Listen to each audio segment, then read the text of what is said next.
నమస్తే. ఇన్నాళ్ళు నన్ను సపోర్ట్ చేస్తూ, ఎంకరేజ్ చేస్తూ మీ ప్రేమని నాకు అందిస్తున్న ప్రతి ఒక్కరికి కృతజ్ఞతలు. అలాగే ఈ వీడియో కూడా ఖచ్చితంగా మీకు ఉపయోగపడుతుంది. లైక్, షేర్ అండ్ సబ్స్క్రైబ్ చేసి మీ సపోర్ట్‌ని నాకు అందించండి. అలాగే ఈ వీడియో పట్ల మీకున్న అభిప్రాయాన్ని కామెంట్ సెక్షన్‌లో కామెంట్ చేసి తెలియజేయండి. ఇప్పుడు వీడియోని చూద్దాం. జ్యోతిష్య శాస్త్రం ఒక అద్భుతం. వేదాంగమైన జ్యోతిష్య శాస్త్రం అనేటువంటిది మానవ జీవన గమనానికి ఒక వరం. జ్యోతిష్య శాస్త్రం నీ జీవితంలో వెలుగునింపే ఒక భాష. ఆ భాష నీకు అర్థమైతే ప్రకృతి నీతో మాట్లాడుతుంది. అస్ట్రాలజీ నేర్చుకోవాలి అనుకునే వారికి అద్భుత అవకాశం. మురళీధర శర్మ గారి అస్ట్రాలజీ క్లాసెస్ అతి త్వరలో మొదలు కాబోతున్నాయి. 100% జాబ్ గ్యారంటీ. వివరాల కొరకు సంప్రదించండి. నమస్తే, వెల్కమ్ టు అవర్ ఛానల్. నేను పద్మిని. ప్రస్తుతంతో పాటు ప్రముఖ ఆధ్యాత్మికవేత్త, నారీసేన ఫౌండర్, దత్త ఉపాసకురాలు శ్రీమతి లతా దత్త గారు మనతో పాటు ఉన్నారు. మాట్లాడదాం. నమస్తే అక్క. నమస్తే రా. జై గురుదత్త. శ్రీ గురుదత్త అక్క. పాపాలు అనేవి సర్వసాధారణంగా జరుగుతూనే ఉంటాయి. నిత్యం కూడా చేసేస్తూ ఉంటాము. ఒక్కొక్కసారి ఏంటి, చాలా వరకు అది పాపం అని కూడా మనకు తెలియదు. అసలు మేము పాపం చేయలేదని చెప్తారు అందరూ. మేము అసలు ఏ పాపం చేయలేదు, ఎందుకు మాకు ఇలా అయిందో. పాపం ఏ జన్మలో ఏం చేయకుండా చేసాం? అసలు జన్మ ఎలా వస్తుంది? జీవం తొక్కినా కూడా పాపమే, Yeah. అబద్ధం ఆడినా కూడా పాపమే, అవును. ఒకరిని మోసం చేసినా పాపమే, మనస్సులో అనుకున్నా కూడా పాపం కిందనే కన్సిడర్ చేస్తాం. పాపమే. మరి ఇప్పుడు తిట్టుకోవడం కూడా అది కూడా పాపమే. అసలు వెనక వేరే వాళ్ళ కర్మ. మాట్లాడుకుంటారు కొంతమంది. అది ఇంకా డేంజర్ అసలు. అది ఘోరాతి ఘోరం. Right. ఒక్కొక్క శిక్ష వింటే పద్మిని, ఆ, అమ్మ బాబోయ్, ఆ. జీవితంలో ఇలాంటి తప్పులు చేయకూడదు ఉమ్. అని అనిపిస్తుంది. రైట్. అయితే ఈ పాపాలు డెఫినెట్ గా ఒక్కొక్కసారి, కలియుగం కదా, ఒక్కొక్కసారి వెంటనే వాటి ఇంపాక్ట్ ని చూపించడం జరుగుతుంది. ఒక్కొక్కసారి కొంత టైం పడుతుంటుంది. ఖచ్చితంగా. It depends. అది ఎలా క్యాలిక్యులేట్ చేస్తాడనేది క్రియేట్ చేసిన వాడికి మాత్రమే తెలుసు. అవును. అయితే ఈ పాపాలు మరి చేసేస్తూ మాకు సుఖాలు రావట్లేదు అని అంటే డెఫినెట్ గా వచ్చేటటువంటి పరిస్థితి ఉండదు. ఎటువంటి పాపాలకి ఎటువంటి శిక్షలు పడతాయి, అలాగే ఎట్లా దానికి నివృత్తి మార్గం కూడా ఉండాలి కదా మరి. అవును. డెఫినెట్ గా అయితే చేస్తాం, తెలుసో తెలియకో పాపం జరిగింది. ఎట్లా అక్క, స్వామి ఏం చెప్తున్నారు? ఏదైనా ఉందా మార్గం? ఖచ్చితంగా ఉంది. ముందు ఏ పాపాలకి ఎటువంటి శిక్షో స్వామి చెప్పారు. తర్వాత ఆ పాప నివృత్తి ఎలా చేసుకోవాలి, ఎంత కష్టపడాలి అంటే, పాపాలు చేయమని స్వామి ఎప్పుడు చెప్పరు. జాగ్రత్తగా ఉండు, ఈ పాపాలు చెయ్యకు, చేస్తే దీన్ని వదిలించుకోవటం చాలా కష్టం అని స్వామి చెప్తున్నారు. వాటిని చేయటం ఎంత కష్టమో కూడా చెప్తారు. ముందు పాపాలు, వాటి శిక్షలు తెలుసుకుందాం. గురు చరిత్రలో ఉన్నటువంటి విషయాన్నే చెప్తారు. శ్రీ గురుడే చెప్తున్నారు. శ్రీ గురుడు ఆ చండాలుడితో చెప్తున్నారు. ఒక చండాలుడితో ఏ పాపాల వల్ల ఎలాంటి అధోగతి కలుగుతుందో చెబుతాను విను. ఆచారం పాటించని విప్రుడు హీనజాతిలో జన్మిస్తాడు. తల్లిదండ్రులను, గురువులను, కులస్త్రీని, కులదేవతలను, సత్యమును, అహింసను విడిచినవాడు, కన్యాశుల్కం తీసుకునేవాడు, అనాచారులతో సాంగత్యం చేసేవారు, తల్లిదండ్రులను, బిడ్డలను, ఆవులను, దూడలను విడదీసిన వారు, భగవంతునికి అర్చించకుండా ఆహారం తీసుకునేవారు, అతిథులను సేవించని వారు, సద్బ్రాహ్మణులను దూషించి అయోగ్యులను గౌరవించని వారు, ఇతరులు భూమిని అపహరించిన వారు, తమ గురువులను, యజమానులను ద్వేషించేవారు, నమ్మక ద్రోహం చేసిన వారు, గంగాది తీర్థాలను నిందించేవారు, శ్రద్ధాది కర్మలు చేయని వారు.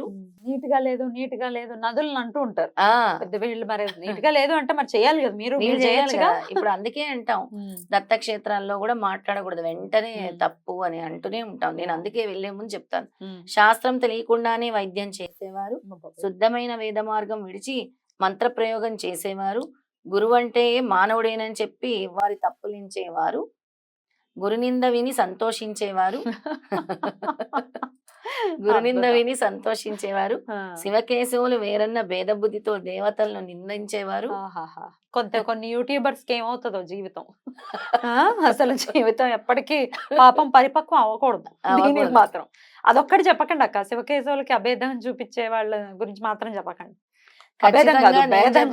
నేను చెప్పాల్సిన శ్రీ గురుడు చెప్పింది నేను చెప్తున్నాను. ఈ ఒక్క పాయింట్ ఆపేయండి. ఎందుకంటే శివకేశవులకి భేదం చూడడం ఏమిటి, ఎంత ఘోరాతి ఘోరం. ఘోరం ఇప్పుడు అసలు. చెప్తున్నారు కదా, శివకేశవులు వేరన్న భేద బుద్ధితో దేవతలను నిందించేవారు, స్వధర్మం విడిచి పరధర్మం చేపట్టేవారు, అర్హత లేని వారి నుండి మంత్రోపదేశం పొందినవారు, వీరికి చండాల జన్మ వస్తుంది.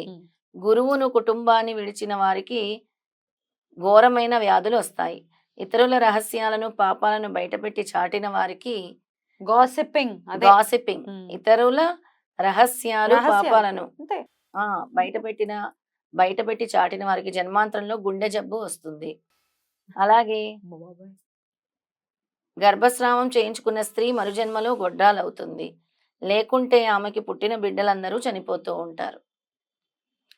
ధర్మశాస్త్రము పురాణము వినని వారికి గుడ్డితనము చెవుడు వస్తాయి. పతితులతో స్నేహం చేసిన స్త్రీ గాడిదగాను.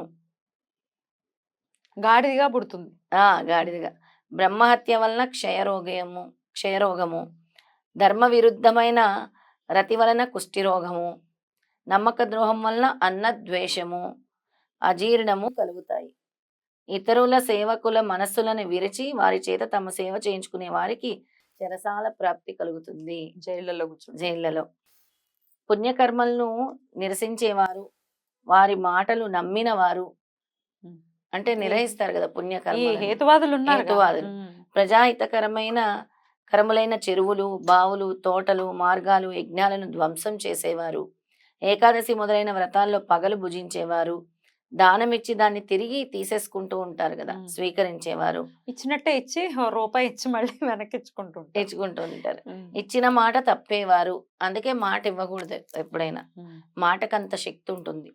పరధర్మమును అనుష్ఠించేవారు, తమ పుణ్యాలు ఇతరుల పాపాలు ఏకరువు పెట్టేవారు, ధాంబికుడు, దుస్సంగుడు, యంత్రమంత్రాలతో ఇతరులను చంపేవారు, కర్మభ్రష్టులు, ఇతరులకు సంతాపం కలిగించేవారు, మరణించాక యమలోకంలో సూక్ష్మ శరీరంతో శిక్షలను అనుభవించి తర్వాత చండాల యోనిలలో జన్మిస్తారు. తర్వాత అడిగాడనమాట నామధారకుడు, ఏమనంటే, స్వామి, మరణం తర్వాత పూర్వకర్మ ఫలాన్ని యమలోకంలో ఒక్కసారి అనుభవించాక మరుజన్మలో చండాల యోనిలో జన్మించి మరొకసారి అనుభవించడం సమంజసమేనా అని అంటే ఆల్రెడీ అక్కడ శిక్ష అనుభవించి మళ్ళీ భూమి మీద శిక్ష పడడం సమంజసమేనా, అంటే అది న్యాయమేనా అని అడుగుతున్నాడు. నిజమే కదా, మంచి డౌట్ ఇది. అందుకు శ్రీగురుడు ఇలా వివరించారు. భౌతిక దేహం ఒక పరిమితిలో కష్టసుఖాన్ని మాత్రమే అనుభవించగలదు.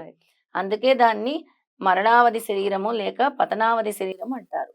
దీనితో అనుభవించ వీలులేని అపారమైన కర్మఫలాన్ని పరలోకంలో సూక్ష్మమైన యాతనా శరీరంతో జీవుడు అనుభవిస్తాడు. భౌతిక శరీరంతో అనుభవించవలసిన వాటిని మరలా జన్మలో అనుభవిస్తాడు. అది అయితే ఏ పాపాల వలన ఏ జన్మలు వస్తాయో ఉదాహరించండి అని అడిగాడు. ఏమి చేస్తే చండాల జన్మ కలుగుతుందో కొంత చెప్తాను. క్రోధము, శూద్ర స్త్రీల పట్ల కామశక్తి, ఎద్దునెక్కుట, అల్లం ఆకులు మొదలైన రసవస్తువులను వేదాలను అమ్ముట, అలాగే భగవతార్పితంగాని ఆవు పాలు త్రాగుట, నిషిద్ధానము, దుర్మార్గుల నుండి దానము స్వీకరించటము, ఇతరుల జీవనాధారాన్ని అపహరించడము, సంధ్యాకాలంలో నిద్రించటము, బ్రాహ్మణికుడైన మరుజన్మలో చండాల జన్మ కలిగిస్తాయి. యమలోకంలో అనుభవించే శిక్షలు 8,40,00,000 ఉంటాయి. వీటిలో ప్రధానమైనవి 21. పాపి మరణించగానే యమభటులు వాడి ప్రాణాలను యాతనా శరీరంలో బంధించి అడుగుబెట్టి వీలు లేని భయంకర మార్గంలో తీసుకెళ్తారు. వాడు ఆకలి దప్పికల వలన నడవలేక నడుస్తుంటే యమభటులు వాడిని భయపెడతారు. వాడు మూర్చపోతే వాడిని లేపి చీము నెత్తురు ప్రవహించే వైతరణి నదిలో ముంచుతూ లాక్కుపోతారు. భయం వేస్తుంది అక్క. మీరేం భయపెట్టడానికి వచ్చారు ఈరోజు?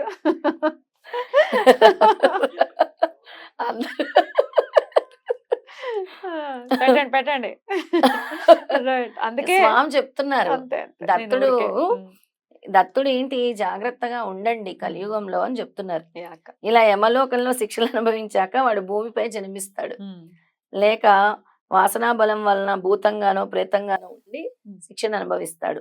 గురుద్రోహి విప్రులను పరాభవించిన వాడు బ్రహ్మ రాక్షసులు అవుతారు. హీనులను సేవిస్తే గాడిదగాను, అతిథిని విడిచి భుజిస్తే కోడిగాను, ద్రవ్యపహారి ఒంటెగాను, ఫలప్రదాతలు దొంగలిస్తే కోతిగాను, తేనె దొంగలిస్తే పక్షిగాను, మాంసం అపరిస్తే గ్రద్దగాను, అన్నం అపరిస్తే మిడతగాను, జలం అపరిస్తే చాతక పక్షిగాను, ధాన్యం అపరిస్తే మిడతగాను, విషం అపరిస్తే తేలుగాను, స్వర్ణాపహరి క్రిమకీటకాలుగా జన్మిస్తారంట, పక్షిగాను పుడతారంట. అలా ఉందన్నమాట. అంతగా చెప్పారనమాట స్వామి. బ్రహ్మహంతకుడు క్షయరోగిగాను, గ్రంథోచోరుడు గ్రుడ్డిగాను, ఘనాచోరుడు గండ రోగిగాను, పరద్రవ్యాపహారి సంతానహీనుడుగాను, వస్త్రచోరుడు చర్మరోగిగాను అవుతాడు. అసత్యమాడేవాడు, ఆహారం దొంగలించేవాడు గుల్మో రోగులవుతారంట. నూనె అపరిస్తే సుఖరోగము, విశ్వాసఘాతకానికి వాంతులు జరుగుతాయంట. అలాగే దైవధనం అపరిస్తే పాండురోగము వస్తాయి. రోగాలన్నీ పాప ఫలితాలే. పరస్త్రీ గమనం వలన 100 జన్మలు కుక్కగా పుడతారు. పరస్త్రీ భగ దర్శనం వలన గ్రుడ్డితనము, బంధు భార్యాగమనం వలన గాడిద పాము జన్మలు, పరస్త్రీ ఆలింగనం వల్ల గుండెపోటు కలుగుతాయి. ఇది వరకు తెలుసో తెలియకో పాపం చేస్తే దాన్ని పోగొట్టుకునే ఉపాయం లేదా అని అడుగుతాడనమాట. అందుకు సిద్ధుడు త్రివిక్రమ భారతికి కూడా ఇదే సందేహం కలిగింది. ఆయన అడిగితే శ్రీగురుడు ఇలా చెప్పారు, నాయన నిజమైన పశ్చాత్తాపమే అందుకు మొదటి మెట్టు. అసలు నేను ఈ పాపాలు శిక్షలు చెప్పడానికి కారణం అదే. ముందు ఇప్పుడైనా మీరు మారండి, ఎవరు ఏం చేస్తున్నారో పాప ప్రాయశ్చిత్తం చేసుకోండి. ఇందులోనే స్వామి చెప్తున్నారు మొదటి మెట్టు, ఫస్ట్ స్టెప్ అదే. ఎవరైనా జీవితంలో నేను నాకు ఇది అలవాటు ఉంది, కోపం ఉంది, లేదా నేను నిందిస్తున్నాను, దూషిస్తున్నాను, అబద్ధాలు ఆడుతున్నాను, పాప ప్రాయశ్చిత్తం ఏం చేసుకోవాలి? పశ్చాత్తాపం. స్వామి నేను మారుతాను, నన్ను క్షమించు, నాకు అహంకారం వల్ల నేను లేను. అటు తర్వాత వెనక తాను ఆ చేసిన పాపానికి ప్రాయశ్చిత్తం చేసుకొని తప్పును సభలో ఒప్పుకొని, సభలో అన్నిటికంటే పెద్ద శిక్ష ఇది, సభలో ఒప్పుకొని సభ విధించిన శిక్షను అనుభవించాలి. తగిన కృత్యాది వ్రతాలు ఆచరిస్తే, అందుకే వ్రతాలు అనగాష్టమి వ్రతం ఇలాంటివి మనం చెప్తాం కదా, కృత్యాది వ్రతాలు ఆచరిస్తే పాపం నశిస్తుంది. అలా చేయడానికి తగిన శక్తి లేకుంటే గోదానం వలన గాని, లేక గోవు యొక్క వెల అంటే గోవుకి ఎంత రేట్ అవుతుంది, ఒక 30,000 అలా అయితే అలా చేయటం వల్ల గాని పాపం పోతుంది. దశ స్నానాలు మనం ఒకసారి చెప్పాం కదా, దశ పాపంకి దశ స్నానాలు, 200 ప్రాణాయామాలు, సువర్ణ దానాల వలన కొంత పాపం నశిస్తుంది. సద్గురు సేవ వలన మాత్రం మహాపాపాలు కూడా మటుమాయమ అయిపోతాయి. అంతటి సాధన ఇంకొకటి లేదు అని స్వామి చెప్పారు. తర్వాత ఇంకొక ఉపాయం కూడా చెప్పారు పద్మిని. ఏమని అంటే, మారేడు దళాలు, రావి మండలు, పద్మాలు మొదలైన నీటిలో వేసి స్నానం చేస్తే కొంత పాపం నశిస్తుంది. రావి మండలు, మారేడు దళాలు, మారేడు దళాలు, రావి మండలు, పద్మాలు అంటే తామర పూలు ఇవన్నీ నీటిలో వేసుకుని స్నానం చేస్తే కొంత పాపం నశిస్తుంది, పాపం నశిస్తుంది. గంగా స్నానము, రామేశ్వరంలో సముద్ర స్నానం. మన యాత్ర కూడా ఉండబోతోంది, అందుకే యాత్ర రామేశ్వరం, మరి అందుకే పెట్టించారేమో స్వామి, ఏ పాపాత్ములందరినీ తీసుకెళ్లి సముద్ర స్నానం చేపించు అని. అంటే మనకు తెలియదు స్వామి ఎలా అనుకుంటారు పద్మిని, మనం అనుకోవట్లేదు. స్వామి పుణ్యక్షేత్రంలో అనుష్ఠానం వలన కూడా పాపాలు నశిస్తాయి. 1,00,000 గాయత్రి జపము వలన మద్యపాన దోషము పోతుంది. 1,00,000 గాయత్రి వలన బ్రహ్మహత్య పాతకము పోతుంది. 7,00,000 జపం వలన స్వర్ణం దొంగలించిన పాపం పోతాయి. సర్వపాప నాశనానికి పవనమాన సూక్తము, ఇంద్రమిత్రము అను 2 సూక్తాలతోనూ చేసుకోవాలనంట. అలాగే ఏం చెప్పారంటే 1,00,000 గాయత్రి కూడా చేయమన్నారు. 1,00,000 గాయత్రి చేస్తే మొత్తం సర్వ పాపాలు కూడా హరిస్తాయి అని చెప్పారు. ఇవన్నీ చేసినా కూడా భగవంతునిపై భక్తి లేకుండా ఎన్ని ప్రాయశ్చిత్తాలు చేసుకున్నా కూడా పాప విముక్తి కలగదు అని స్వామి ఒక్క నుంచి చెప్పారు. చాలా స్పష్టంగా ఒక్క నుంచి. అమ్మ బాబోయ్, ఒక్కసారి ఒళ్ళు జల్జరిస్తుంది. ఏం పాపాలు చేసామో, ఇప్పుడేం చేస్తున్నామో. వాచా దోషం ఎప్పటికప్పుడు జరుగుతూనే ఉంటుంది. గాసిప్స్ కూడా ఉన్నాయి ఇందులో, ఆల్రెడీ స్వామే చెప్పేశారు. ఒకరికి తెలియకుండా మాట్లాడుకోవడం, దానికోసమే వాయు యజ్ఞం అని చెప్పారు పద్మిని. అది కూడా నాకు ఈ మధ్య స్వామి బాగా చెప్తున్నారు. వాయు యజ్ఞం ఏంటంటే, మనం మాట్లాడే వాక్కు దోషాలు, ఒకరిని ఇబ్బంది పెట్టేకరంగా, మనకు తెలుసో తెలియకో ప్రతి ఒక్కసారి జరిగిపోట్లో కూడా అలాంటివన్నీ, అలాంటి వాక్కు దోషాల వల్ల పంచభూతాలు కూడా కలుషితం అయిపోయి. ఈ వాయు యజ్ఞం ఎలా జరుగుతుంది అంటే, నువ్వు చేసే నామజపం వల్ల నీ ఓరా అంటే నువ్వు ఎక్కడైతే నామజపం చేస్తున్నావు, నీ ఇల్లు అవ్వచ్చు, నీ చుట్టుపక్కల కాలనీ అవ్వచ్చు, కూడా అక్కడి క్లెన్స్ అవుతుంది అనమాట. బ్యూటిఫుల్ గా ఎక్స్ప్లెయిన్ చేశారక్క. డెఫినెట్ గా ఉపయోగపడాలి ఇది అని మనస్ఫూర్తిగా కోరుకుంటూ, థ్యాంక్ యూ అక్క. నమస్తే. జై గురుదత్త. శ్రీ గురుదత్త.